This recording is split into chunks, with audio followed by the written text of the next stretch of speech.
Assalamualaikum warahmatullahi wabarakatuh. Selamat pagi, selamat siang, dan selamat malam. Perkenalkan nama saya Filzelfa Uni, NIM-nya 25034361972.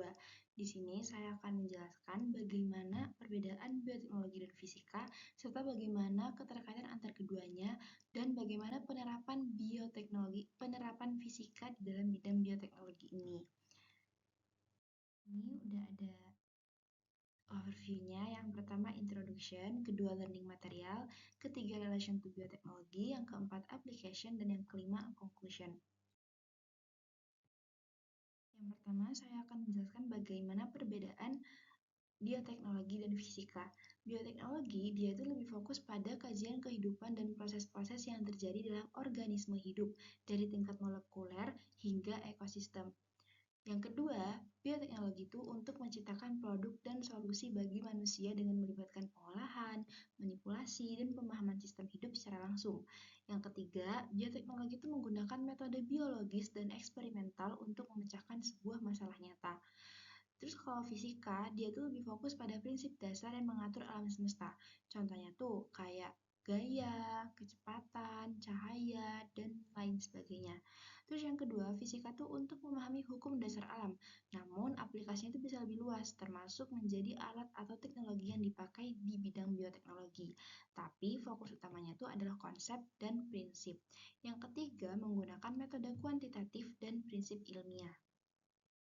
Lalu koneksinya apa? Koneksi keterkaitan antar keduanya itu fisika sebagai dasar alat bioteknologi. Yang kedua, fisika itu meningkatkan akurasi dan efektivitas bioteknologi. Yang ketiga, fisika membantu analisis proses biologis. Dan yang keempat, fisika menyediakan prinsip listrik yang menggerakkan molekul DNA atau protein.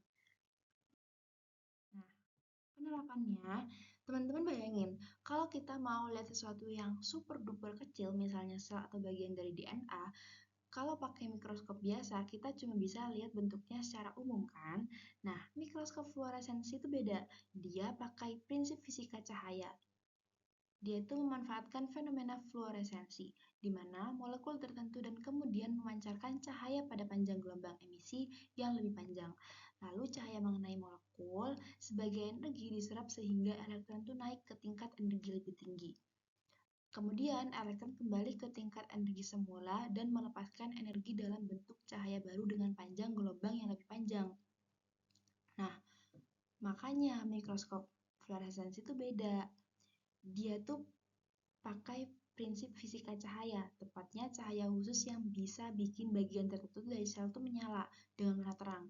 Jadi kalau kita kasih warna fluoresen ke sel, bagian DNA itu bisa kelihatan biru, protein bisa hijau, dan membran itu tuh bahkan bisa merah. Dengan cara ini, peneliti di bidang bioteknologi itu bisa tahu bagian mana yang aktif, bergerak, atau berubah di dalam sel hidup. Singkatnya, mikroskop fluoresensi itu kayak lampu sorot mini yang bikin kehidupan mikroskopis itu jadi kelihatan jelas. Conclusionnya udah. Jadi conclusion itu biology is the study of the complex things in the universe, or physics is the study of the simple ones. Jadi fisika mau biologi itu sama-sama penting ya guys. Daftar pustakanya ini. Terus terima kasih. Assalamualaikum warahmatullahi wabarakatuh.